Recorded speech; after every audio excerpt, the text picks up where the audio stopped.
대한민국 시도지사 정책 컨퍼런스 대한민국의 미래 지역에서 답을 찾다. 안녕하십니까. 오늘 진행을 맡은 KBS 아나운서 임지웅입니다.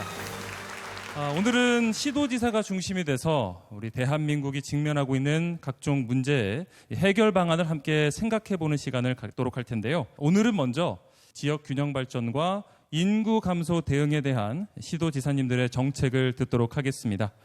먼저 대한민국 시도지사 협의회장님의 개회사가 있겠습니다.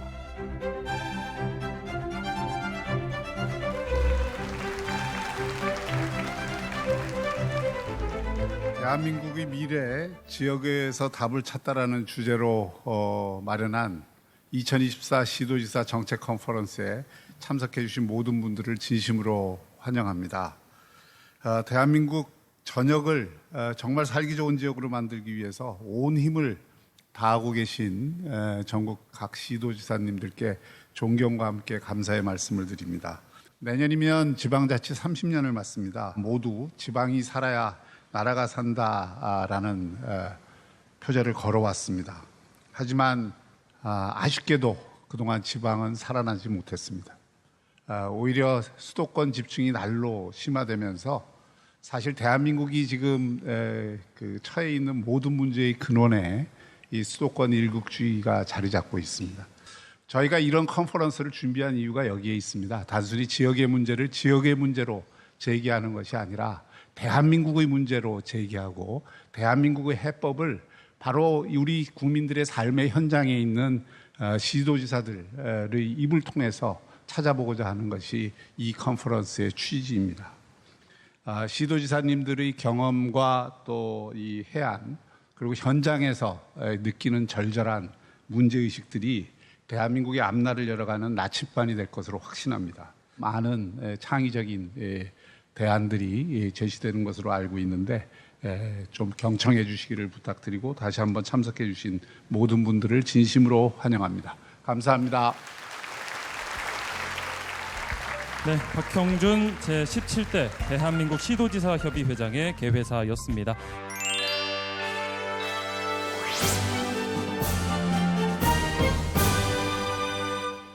첫 번째 연사 바로 모시도록 하겠습니다. 박형준 부산광역시장 박수로 맞아주시기 바랍니다.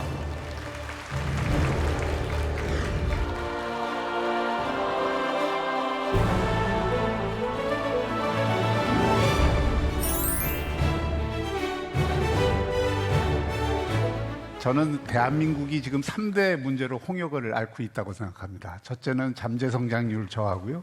역사상 최악의 저출산이 두 번째고 세 번째가 격차 사회가 곳곳에서 확대되고 있다는 것입니다. 이 뿌리에 수도권 일국주의와 지역의 상대적 퇴락이 있다는 이 문제의식이 저는 대한민국을 푸는 가장 중요한 문제의식이라고 생각을 합니다. 수도권 일국주의가 과거부터 있었냐? 그렇지 않습니다. 사실은 대한민국 산업화를 돌아보면 경부축 중심의 발전이었습니다. 부산이 세계적인 항만을 갖고 있기 때문에 그 항만 주변에 제조업 단지를 만들고 서울이 수도로서의 복합 기능을 갖고 있기 때문에 이 두 개를 경부 고속도로로 연결을 해서 대한민국 산업화를 이끌어왔던 겁니다.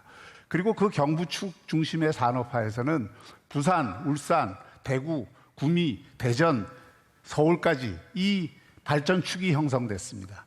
경부축을 살려놓고 호남축, 서해안축을 살려서 이 두 가지 축으로 균형 발전을 이루었으면 좋았을 텐데 아쉽게도 87년 이후에 대한민국은 경부축도 사라지고 호남축도 충분히 형성되지 못한 상태에서 수도권 일국주의로만 굳어졌던 겁니다. 예를 들어 부산이 1970년대 GDP에 차지하는 비중이 29%였습니다. 90년대에 4%로 떨어졌습니다. 1990년대에 부산이 직할시에서 광역시로 됐습니다. 그러면서 성장 억제 도시로 묶였어요.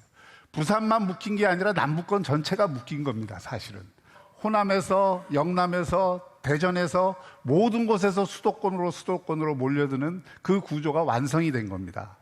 여러분들 인서울이라는 얘기가 여기서부터 형성이 된 것입니다. 제가 재밌는 예를 하나 들겠습니다. 전 세계 수도권 집중이 얼마나 심한가 이걸 보기 위해서 각 나라의 인구 집중도를 저희가 그림으로 표시를 해봤습니다. 2000년대 이후에 계속 혁신하고 성장하는 나라들은 미국, 네덜란드, 독일 등 고래 모델을 가진 나라들이고 2000년대에서 성장이 억제된 나라들은 일본, 프랑스와 같이 이런 수도권만 입이 큰 그런 모델입니다. 저는 그걸 아기 모델이라고 생각하는데 제일 심한 아기 모델을 보여주고 있는 나라가 대한민국입니다. 90년대 이후에 모두가 인서울에 왔습니다. 대한민국 모든 엘리트들이 강남에 기반을 두고 집을 갖고 있거나 아이를 키우거나 거기에서 직장을 갖는 구조로 바뀌었습니다. 대한민국을 강남과 비나 강남이라고 하는 이런 두 개의 위너와 루저 모델로 바꾼 이 구조가 바로 아기 모델이라고 저는 생각을 합니다. 이 구조가 너무 강하기 때문에 블랙홀 현상이 지금 대한민국을 성장 잠재력도 약화시키고 초저출산도 가져오고 또 격차도 확대하는 상황을 가져온 것입니다. 최근에 한국은행이 굉장히 좋은 조사를 했습니다. 자, 수도권이 이렇게 비대해졌는데 그 인구가 어디서 온 거냐? 78.5%가 청년들이 유입됐다는 겁니다. 그만큼 지방은 78.5% 해당되는 청년들이 빠졌겠죠. 자, 그러면 서울에 온 청년들, 수도권에 온 청년들이 행복하냐? 국회 미래연구원 조사에 의하면 수도권 청년들의 삶의 만족도가 전국 하위권 수준입니다. 수도권에 와서 일자리는 구했을지 모르지만은 집 구하기 힘들고 출퇴근 시간 멀고 더구나 자기 친한 친구들 없고 이런 어떤 조건에서 결혼을 빨리 할 수가 없고 결혼을 빨리 못하니까 아이를 놓을 수가 없고 미루다 보면 결국 아이 안 낳는 것을 당연하게 생각하는 그런 어떤 풍조로 이루어지는 것입니다. 지금 이 초저출산은 기성세대가 만들어 놓은 이 수직적인 구조 그리고 초과밀, 초경쟁, 초스트레스의 이 사회에 대한 젊은 세대들의 생물학적 복수라고 생각합니다. 저항이라고 생각합니다. 노베이비라고 하는 그런 동기가 어디서 부여되는가를 보면 결국 우리가 수도권 일국주의 문제를 해소하지 못하면 이 초저출산 문제도 해소될 수 없다. 제가 챗GPT에 미국에서 제일 최근에 성장한 주들이 어디냐? 이걸 물었더니 5군데를 얘기를 해줘요. 우리가 평소 미국의 시골이라고 생각하는 곳들입니다. 뭐 네바다도 있고 워싱턴주도 있고 콜로라도도 있고 뭐 이런 주들이 새로운 혁신 거점으로 등장을 하고 있는 것입니다. 대한민국이 살아나려면 서울이라는 혁신 거점만 갖고 수도권이라는 혁신 거점만 갖고는 대한민국을 먹여 살릴 수가 없고 대한민국의 구조를 계속 왜곡시키는 이런 상황이 벌어진다는 것입니다.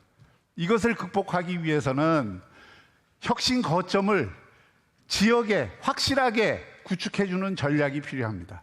우리가 가야 될 길은 명확합니다. 혁신 거점을 확실하게 조성을 해줘야 됩니다. 부산을, 대구를, 대전을, 광주를 이런 데를 확실한 혁신 거점으로 만들어주고 그 혁신 거점이 더 늘어나도록 하고 그럼 혁신 거점을 만들려면 어떻게 해야 되느냐? 그들이 뛰고 놀 수 있게 만들어줘야 됩니다. 각 지역에 맞는 특별법을 내놓고 자, 우리 지역을 좀 특별하게 특성화해서 발전할 테니까 이런 규제 혁신을 해다오, 이런 세제 혁신을 해다오 하고 요청을 중앙정부에 계속하고 있습니다. 이런 문제들을 해소를 해주지 않으면 이런 특별법들을 통해서 권한을 이용하고 실제로 이 필요한 혁신 거점이 되기 위한 여건을 만들어주는 전략으로 가야 된다고 생각을 합니다. 그런 의미에서 저는 새로운 패러다임의 전환이 필요하다 이렇게 생각합니다. 감사합니다. 네. 안녕하세요. 한국은행의 정민수입니다. 앞으로 혁신 거점 중심의 균형 발전이 필요하다는 점에 공감합니다. 그런 패러다임 전환을 위해서 먼저 해결되어야 할 선결 과제가 무엇이 있을지 궁금합니다.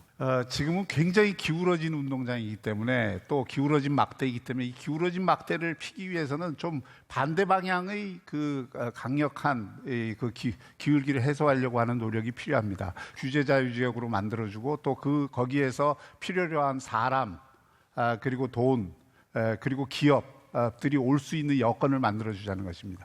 제가 보기에 우리 시도지사님들은 정말 노력을 많이 하고 계세요. 그런데 항상 규제에 막혀서 더 이상 뻗어나가지 못하는 이런 한계를 갖고 있습니다. 그런 면에서 혁신 거점 도시를 확실히 거점 도시답게 만들겠다는 중앙정부의 획기적인 발상의 전환과 노력이 필요하다고 생각합니다. 발표 잘 들었습니다. 감사합니다. 네, 박형준 부산광역시장의 발표 함께 하셨습니다.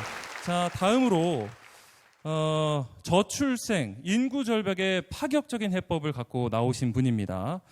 힘센 충남을 표방하면서 충남의 변화를 주도하고 계신 김태흠 충청남도 지사신데요. 발표실 제목은 아이를 낳으면 성인이 될 때까지 책임지는 대한민국입니다.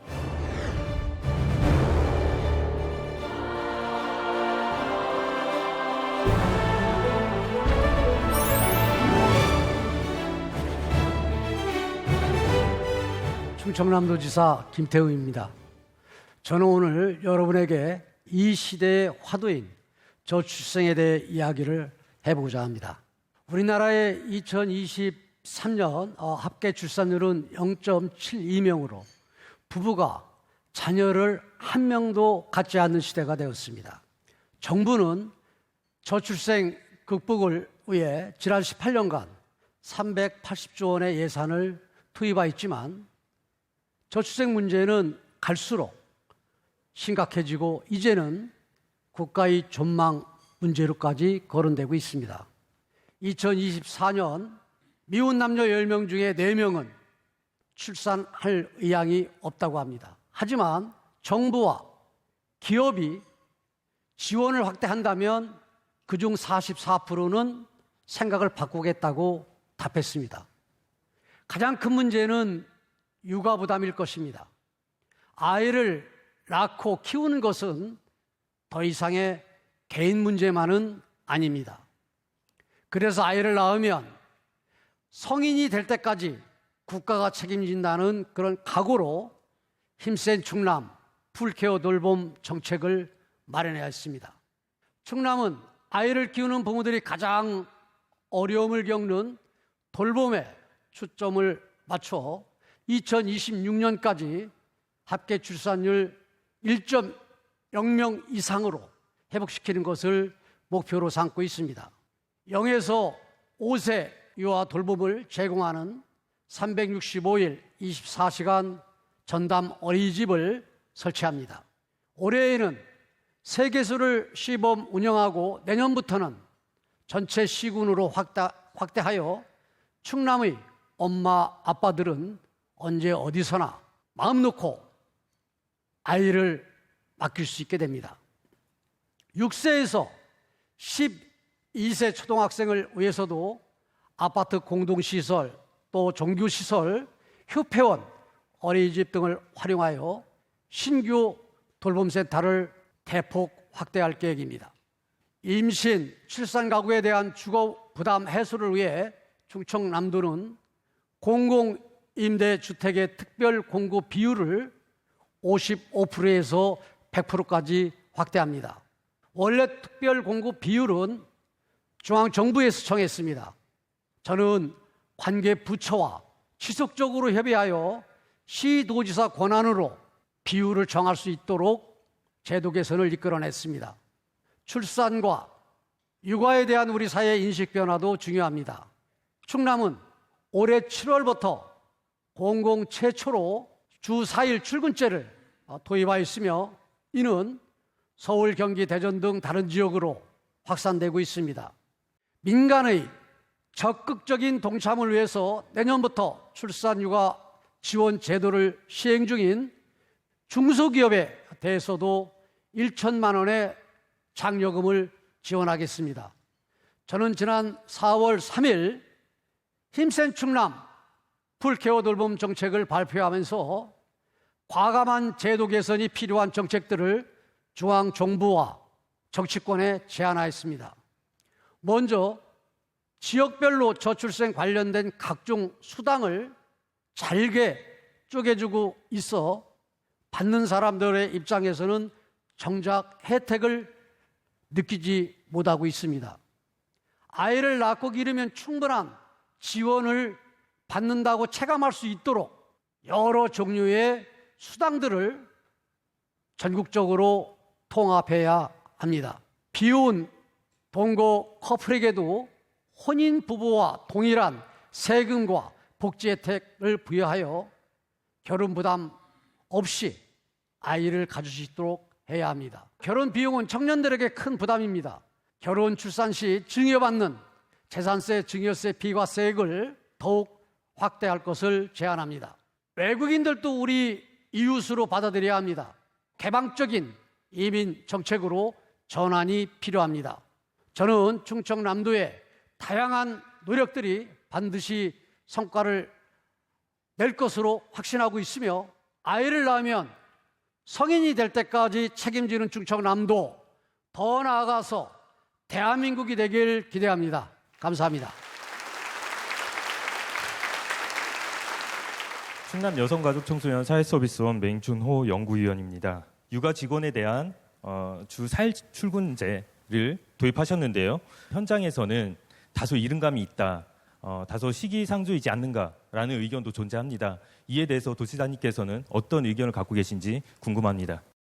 주 4일제 그런 근무제는 그 35개월까지 아이를 둔 그 부모들의 그 대상이기 때문에 큰 뭐 기업들이나 이런 부분에서 큰 영향이 없으리라 이렇게 보고 있고요. 업무의 그런 효율성, 그다음에 생산성적인 그런 측면에서도 큰 문제가 없다 이렇게 지금 이 조사들이 나오고 있고요. 저희가 지금 시행을 충남도하고 또 시군 공무원들 또 산하기관들 했는데요. 지금 대상들이 만족도적인 측면에서도 지금 한 88%, 90% 가까이가 그런 되는 상황입니다. 그래서 앞으로 저는 민간 영역까지 좀 확대를 해서 맞벌이 부부하는 또 젊은 그런 여성 이 경제인들이 많은 도움이 됐으면 좋겠다 하는 그런 생각을 갖고 있습니다. 네, 답변 감사합니다. 아이를 낳으면 성인 될 때까지 책임지는 대한민국을 발표해 주신 김태흠 충청남도 지사였습니다. 다시 한번 큰 박수 부탁드립니다. 다음 순서 이어가도록 하겠습니다. 다음은요, 128년 만에 특별자치도로 새롭게 출발하면서 특별한 도약을 시작한 곳입니다. 김관영 전북특별자치도지사인데요. 오늘 발표할 내용은 지역 특성을 살린 미래 첨단 정책 테스트베드 조성이 되겠습니다.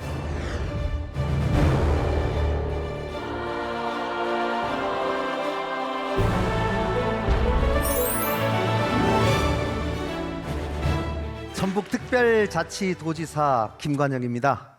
여러분, 전대미문이라는 말은 들어보셨죠? 한 번도 들어보지 못한 그런 길이라는 말인데요. 바로 전북특별자치도가 그런 길을 한번 가보려고 합니다. 뭐를 바꾸면 과연 지역 소멸 위기를 극복할 수 있을까요? 무엇을 가장 먼저 바꿀 수 있을 것인가? 저희가 많은 고민을 했는데 먼저 공직자부터 바꾸자.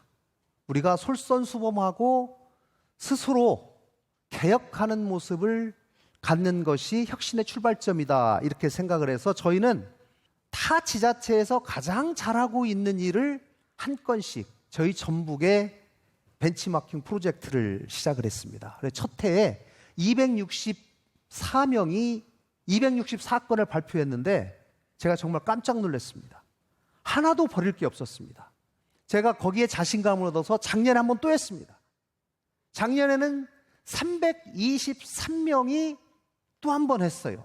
그 중에 310건을 또 한 번 채택을 했습니다.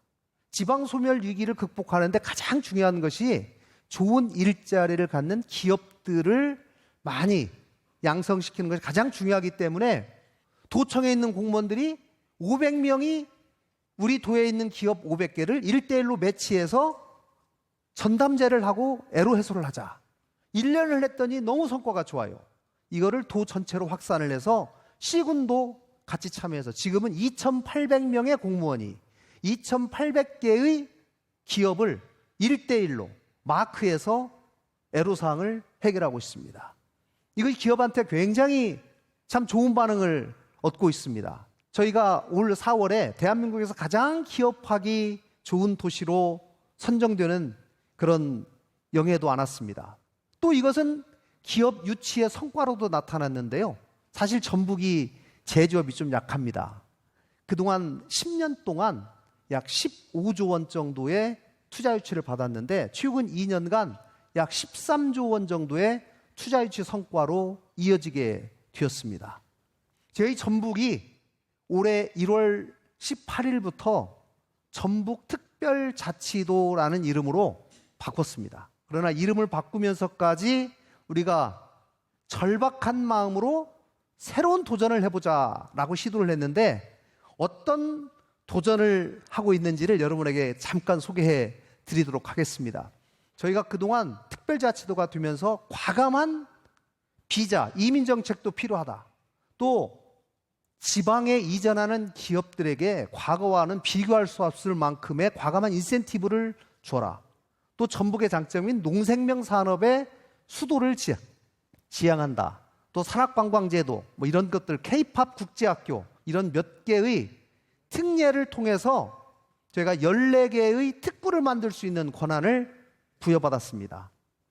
중앙정부에서 어렵게 저희에게 허락한 권한이니만큼 저희가 꼭 성공시켜야 되는 절박감을 가지고 있는데 제가 여러분에게 딱 2가지만 설명을 드리겠습니다. 농생명산업지구는 전북의 농촌진흥청, 한국농수산대학교, 식품클러스터 등 농생명산업에 관한 대한민국 연구기관 약 60% 이상이 집적돼 있습니다.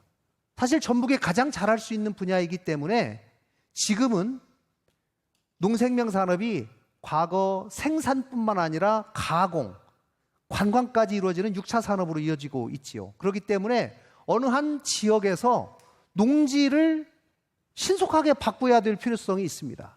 과거에 농지 전용을 하려면 농수산부 장관에게 건의를 해서 시간이 오래 걸리고 또 그것도 잘 안 돼요.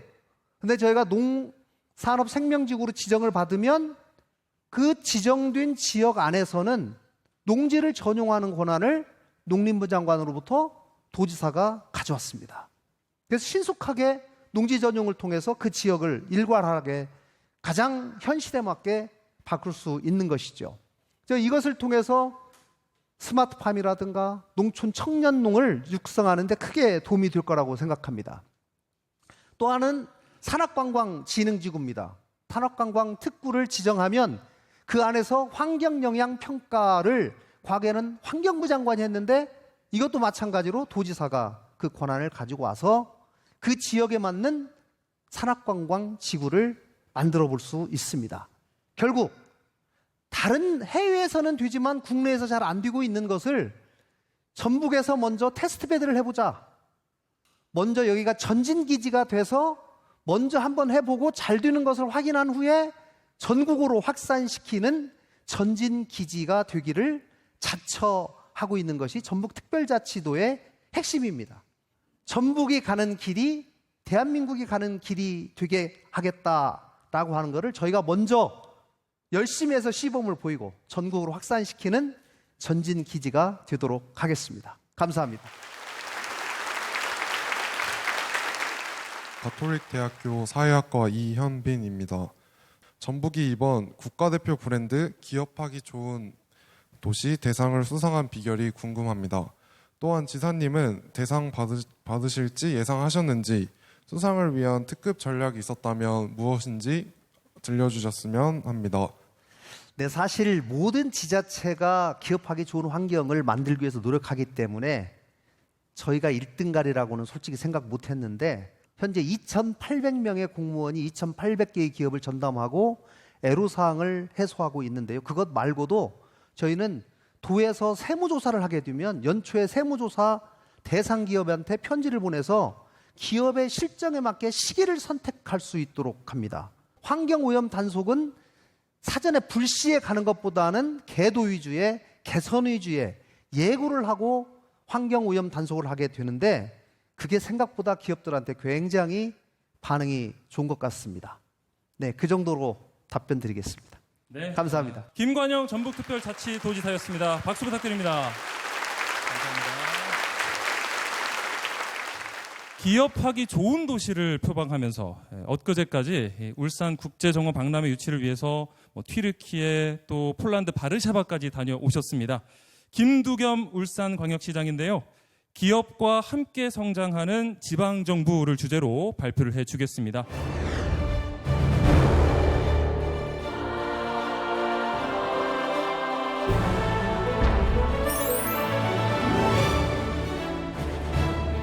울산광역시장 김두겸입니다. 반갑습니다.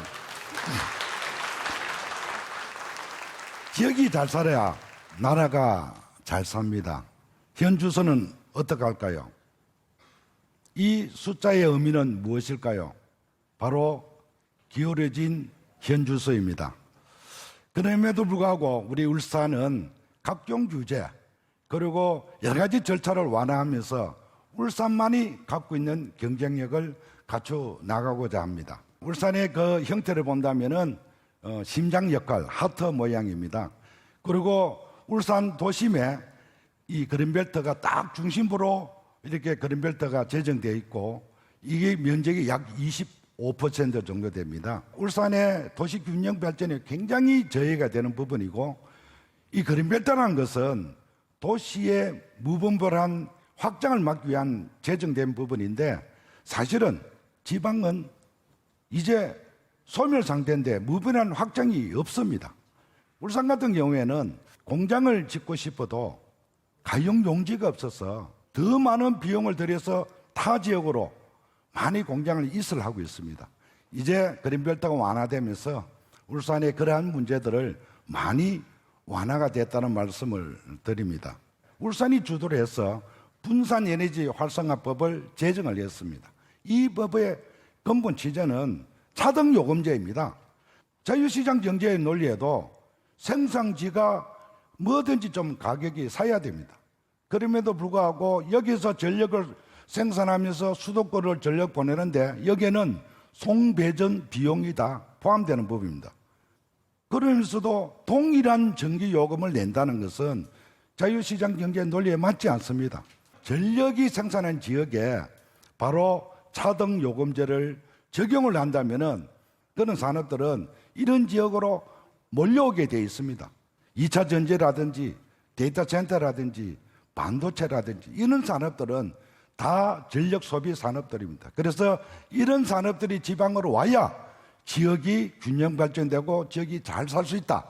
그런 측면에서 울산에는 특별 분산 활성화법을 제정했고 하위 법령을 지금 울산에서 손질하고 있다는 말씀을 드립니다. 그리고 보통 이제 공장을 지으려면은 빨라야 3년, 평균적으로 한 5년 걸립니다. 각종 절차, 각종 규제에 의해서 굉장히 공장을 하나 신설하는 데는 오랜 시간이 걸리는데 우리 울산 같은 경우에는 기업에 직접 공무원을 파견을 했습니다. 그래서 3년에서 5년 걸리는 그 기간을 저희들은 현대자동차 같은 경우에는 10개월로 단축을 했습니다. 이것이 경쟁입니다. 이런 결과로 울산의 작년 한 해에 약 22조 4천억 정도 투자를 이끌어냈습니다. 그런 결과 울산 같은 경우에는 약 88개월 동안 인구 감소가 지속적으로 이어졌는데 이러한 힘을 입어서 약 5개월간 인구가 정가처로 돌아섰습니다. 역시 기업이 일자리와 연동되지 않는 부분은 없습니다. 기업이 유치를 하면 일자리가 자연적으로 생겨난다. 이것이 지역이 살아날 수 있는 형태다. 그래서 울산에는 이 기업 살리는데 바로 일자리를 살리는데 주력을 하고 있다는 말씀을 드립니다. 울산에는 일자리가 넘쳐나고 있습니다. 그러나 일할 사람이 없습니다. 이걸 해결하기 위해서는 불가피하게 외국인 근로자가 필요한데 이런 외국인 근로자를 이 구태저를 하는 것은 정부 주도로 했습니다. 그리고 지방의 특정에 맞춰서는 이루어지는 게 하나도 없었습니다. 그래서 이 정책 과정에서부터 지방이 참여를 해야 된다. 지방이 직접 설계하고 거기에 필요한 외국인 근로자 숫자를 구태저를 정하는 것이 맞지 않느냐. 그래서 광역 비자가 필요하다. 정부에 건의를 했는데 받아들여졌습니다. 이제 많은 인력이 해소될 것으로 기대를 하고 있고 울산이 선도적으로 주도했던 부분이 현재 외국인 근로자들이 현장에 투입을 되더라도 한글이라든지 문화라든지 또 그 기업에 맞는 기술을 배우는 게 약 6개월 걸립니다. 그래서 외국에 가서 바로 직업학교를 만들어야 되겠다. 그 현지에서 직업학교를 만든다면은 월급 하나도 안 주고도 거기에서 우수한 학생 70%만 합격을 시켜서 필요한 기업에 투입을 한다면은 굉장히 우리 국익에도 도움이 될 것이다 해서 선제적으로 외국의 정책 또 직업 이런 학교를 도입을 추진하고 있다는 말씀을 드립니다. 진정한 지방시들을 열기 위해서는 이 대한민국 어디에서든 지방이 잘 살기 위해서는 울산을 더 울산답게 만들어갈 생각입니다. 끊임없이 규제 완화, 혁신, 도전을 나아가겠습니다. 감사합니다.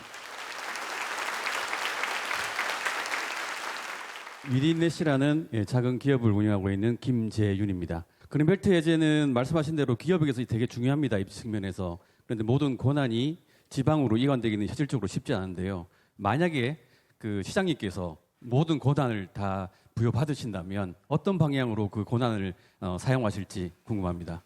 국토이용권이라는 것은 정말 그 지방자치정부가 살아남기 위해서는 정말 필요한 부분입니다. 울산 같은 경우에는 땅이 없어서 공장을 유치하지 못한 부분이 너무 많습니다. 그래서 100% 권한이 이양된다면은 그러한 기업들을 유치하는데, 그리고 도심을 가로지는 그린벨트인 만큼 도시 균형 발전이 굉장히 연담화가 되지 못한 부분이 많습니다. 이런 부분까지도 균형적인 도시 형태로 만들어갈 생각이다. 이런 말씀드립니다.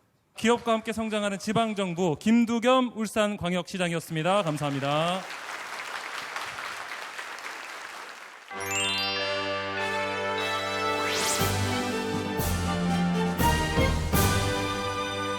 동행 매력특별시 서울의 인구정책을 주제로 오세훈 서울특별시장께서 발표해 주시겠습니다. 큰 박수로 무대 위로 모시도록 하겠습니다.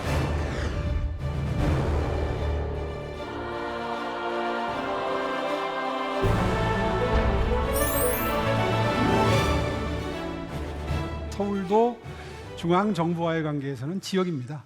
서울시의 그동안에 실험적으로 했던 여러 가지 정책들 중에 아주 성공적이었다고 평가되는 걸 몇 개를 추려왔습니다. 저출생, 인구 절벽으로 예상되는 미래 우리나라의 모습 지금 보고 계시고요. 저출생의 원인은 여러 가지가 있죠. 첫 아이 낳을 때는 집이 자신이 없으면 제일 망설인다 그러고요. 둘째를 낳을 때는 여러 가지 원인이 있지만 교육비가 많이 들 게 걱정이 돼서 망설인다 그래요. 먼저 서울시가 올해 선보인 새로운 정책, 미리 내 집입니다. 사실 제가 10여 년 전에 서울시를 5년 경영할 때 장기 전세주택이라는 걸 선보였는데, 이건 뭐냐면 처음에 임대를 들어가는데 20년 장기 전세를 드립니다. 20년 동안 차분히 돈 모으고 저축해서 20년 뒤에는 집을 사서 이제 나가시라는 거죠. 그렇게 해서 이제 이 집을 계속 선순환을 시키는데, 통계를 내보니까 이 20년 장기 전세 주택에 거주하셨던 분들이 아이 낳는 비율이 굉장히 높더라고요. 그래서 거기서 힌트를 얻었습니다. 주택 문제를 해결해 드리면 아이를 놓는데 장기 전세 주택이 해법이 될 수 있겠구나라는 발상을 했고요. 약간의 변형을 거쳐서 장기 전세 주택 2 미리 내 집이라는 정책을 시작했습니다. 일단 10년은 보장해 드립니다. 그리고 아이를 하나 낳으면 20년을 보장해 드리고 좀 더 큰 집으로 옮겨 드리고, 그리고 20년을 살고 나면 아이가 둘이면 10%, 아이가 셋이면 시중 가격의 20%를 싸게 그 집을 살 수 있는 권한을 드리는 거죠. 앞으로 한 2, 3년 뒤가 되면 매년 4천 가구씩을 공급할 수 있고요. 저소득층의 경우에는 사교육이 굉장히 부담스럽죠. 적어도 대학 들어가는 스타트 라인에는 동일하게 서야 되는데 여기서부터 벌써 차이가 나기 시작하죠. 그래서 이걸 어떻게 없애드릴까 고민하다가 도입한 정책인데, 이게 저출생 대책으로도 아주 유효합니다. 누구라도 듣고 싶어하는 일타 강사들의 강의를 수십 개를 골라서 중위소득 60% 밑에 저소득층 자제분들의 경우에는 무료로 인강을 듣게 해드리고, 대학 입시에서 같은 조건하에 경쟁할 수 있도록 해드리겠다는 건데, 지금 3년째인데요. 매년 학습 시간도 늘고 있고 학업 성취도가 매우 높아졌습니다. 오늘 제목이 대한민국의 미래, 지역에서 답을 찾다인데요. 이 자율성이 없는 지역의 경우에 더 소멸 위기가 클 수밖에 없다. 이런 관점에서 어떻게 해법을 마련할 것이냐 하는 말씀을 좀 드리겠습니다. 4개의 강소국 프로젝트입니다. 이게 6개가 될 수도 있고 8개가 될 수도 있죠.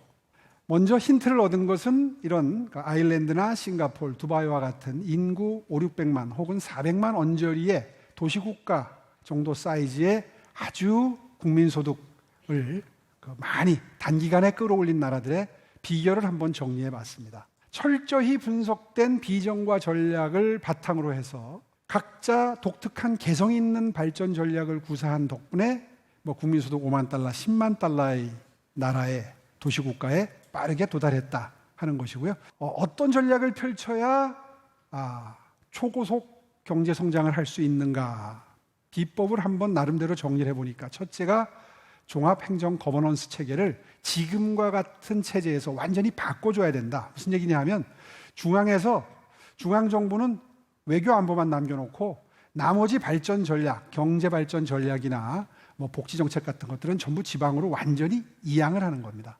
그렇게 하려면 뭐가 필요하죠? 재원이 필요하겠죠. 그래서 세금 거둘 수 있는 권한, 세금 쓸 수 있는 권한을 전부 지방으로 완전히 이양을 하는 겁니다. 국세 지방세 비율이 한 8대2 정도 됩니다. 하지만 25% 정도 되는데 지방에서 쓸 수 있는 걸 한 50%까지 끌어올려서 마음 놓고 이 세입 예산을 쓸 수 있는 그런 재량을 지방에 줘야 된다는 거고요. 자, 이렇게 행정 거버넌스 체계와 세입 세출 권한이 만들어지게 되고 입법권을 가지게 되면 3개 혹은 4개 혹은 6개가 경쟁을 통한 경쟁력을 만들 수 있도록 국가 운영 체계를 완전히 다 바꾼다는 거죠. 엄청난 획기적인 변화를 구축해야, 그래야 비로소 지역 발전을 바탕으로 한 지역 소멸의 최소화, 그리고 나아가서 인구 정책까지 해결할 수 있다 하는 발상의 전환을 오늘 말씀드리는 겁니다. 지금부터는 질문 답변을 받도록 하겠습니다. 저는 서울시립대학교에서 도시사회학과를 전공 중인 임지혜라고 합니다. 한 가지 질문 드리고 싶은데요. 이제 서울시는 수도로서 지역 소멸이나 지방 협력에 대해서 좀 다른 차별적인 대응이 필요할 것 같다고 생각합니다. 저는 특히 골드시티 추진에 대해서 흥미로웠는데요. 이제 골드시티 추진된 배경이나 향후적인 계획이 있으신지 궁금합니다. 예, 최근에 서울시가 다른 지방 정부와 동행하는 차원에서 내놓은 정책 중에 가장 핫한 매우 인기가 높은 정책이 골드시티 정책입니다. 사실 첫 MOU를 강원도지사님과 맺고 기초지자체로는 이제 3척을 선택을 했는데요. 서울에 거주하시는 은퇴 연령대의 어르신들을 1000가구, 3000가구 단위로 지방에 주거단지를 만들어서 그쪽으로 거주하러 가실 수 있도록 유도하는 거죠. 그분들이 지방으로 내려가시게 되면 그만큼 비는 집을 이제 신혼부부들에게 제공할 수 있는 여유분이 생기는 거죠. 또 그 지역은 요즘에 인구 소멸 때문에 100가구, 200가구만 내려와도 굉장히 절실할 텐데 1000가구, 3000가구 수준으로 아파트 단지를 짓는 겁니다. 그렇게 해서 처음으로 선택된 데가 삼척이었고요. 이제 최근에 한 달 전에 결정해서 MOU를 맺은 데가 충남 보령이었습니다. 물량이 다 소진이 되면 2차, 3차 사업을 하기로 하고 동시다발적으로 전국에 원하는 곳에 몇 군데에서 함께 발전시킬 생각입니다. 답변이 됐을까요? 네. 오세훈 서울특별시장이었습니다. 감사합니다. 두 번째 발표자는 김영환 충청북도지사님을 무대 위로 박수와 함께 모시겠습니다.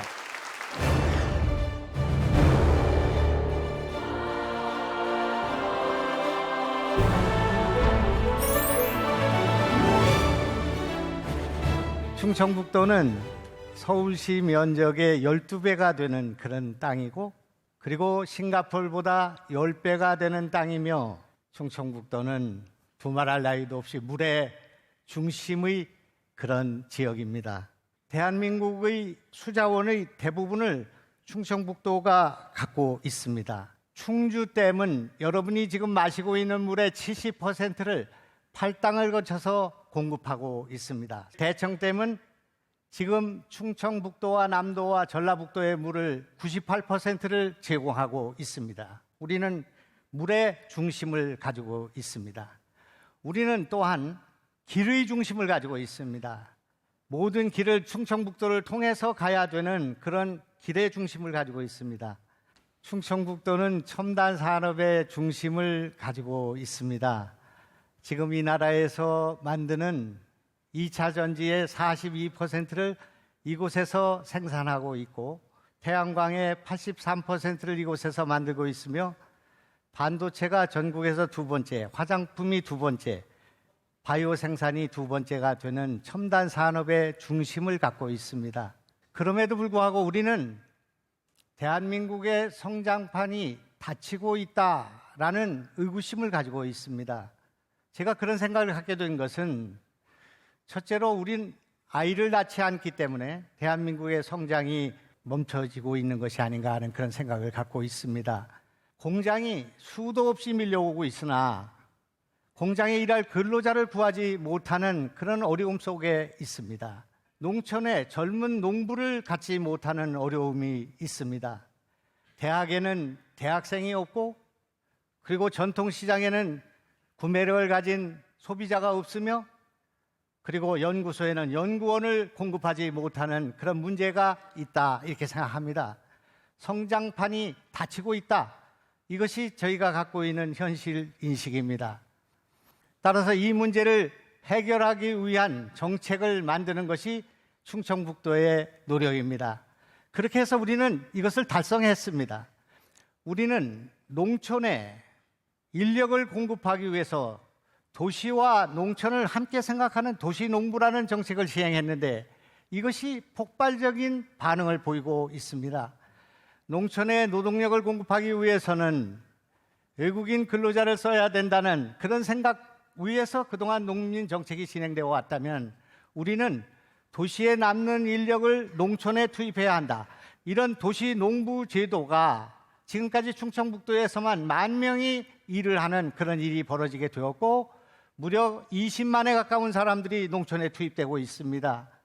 지금 우리 지역에는 17개의 대학이 있는데 학생을 구하지 못하는 어려움이 있었습니다. 우리 도는 1년에 10,000명의 외국 유학생을 모셔오는 이런 정책을 펴고 있는데 우리가 하는 이 외국인 유학생 정책은 몸만 오라는 것입니다. 학비를 갖고 오지 말고 몸만 오고 3일은 일을 하고 3일은 공부를 하는 이런 정책을 펴고 있는데 줄을 서고 있습니다. 우리는 전 세계에서 한 번도 있어 본 적이 없는 의료비 후불제라는 정책을 시행하게 되었는데 진료를 먼저 받고 그리고 진료비를 분납, 할부, 후불하는 이 제도를 시행한 결과 지난 1년 동안 917명의 우리 환자들이 그 과정 속에서 신용 연체가 되거나 신용이 불량된 사람은 6명밖에 나타나지 않았습니다. 그래서 우리는 이번 9월 달부터는 40만 명에게 제한되던 그 의료불제의 대상을 80만으로 확대했습니다. 그렇게 해서 돈을 들이지 않고도 진료를 먼저 받고 그렇게 해서 의료복지를 선행할 수 있는 예산을 줄일 수 있는 이 방식을 선택하게 되었는데 이것이 놀라운 의료복지 정책으로 전국으로 확산되고 세계로 확산될 것으로 확신하고 있습니다. 우리만의 방식으로 우리의 정책으로 새로운 창조적 상상력으로 충청북도의 혁신을 이뤄낼 뿐만 아니라 대한민국의 혁신과 개혁의 팔랑개비를 만드는 일을 하고 있다 이런 말씀을 드리고 더 많은 성과를 가지고 국민들을 대할 수 있도록 노력하겠습니다. 감사합니다. 안녕하십니까. 저는 4년 전 괴산으로 귀농해서 충북에서 조경수를 재배하고 있고 내년 3월에 결혼을 예정하고 있는 청년 농업인 정승환입니다. 출산의 시작인 결혼 단계부터 임신, 출산까지 체계적으로 지원해주는 정책이 있어야 저출생 위기를 극복할 수 있다고 생각합니다. 한 가지 더 건의드리고 싶은 것은 충북형 행복주택을 운영하여 충북에 살고 있는 청년들이 더 안정적으로 정착할 수 있도록 기반을 마련해 주셨으면 좋겠습니다. 주거의 문제를 푸는 문제는 핵심적인 문제라고 생각합니다. 충청북도에서도 우리가 갖고 있는 그 땅 유유지를 이용해서 아주 좋은 곳에 고급 아파트를 져서 또 결혼을 앞둔 또 임신을 한 출산을 앞둔 분들에게 제공하는 소위 반값 아파트를 시행하려고 준비하고 있습니다. 그것이 만약 성과를 거두게 된다면 과감하고 광범위한 그런 주택을 공급할 그런 생각으로 있다 그런 말씀을 드리고 더 보완하고 더 노력해서 충청북도가 이렇게 하면 아이를 낳을 수 있다는 것을 보여주는 그런 테스트 베드가 될 수 있도록 노력하겠습니다.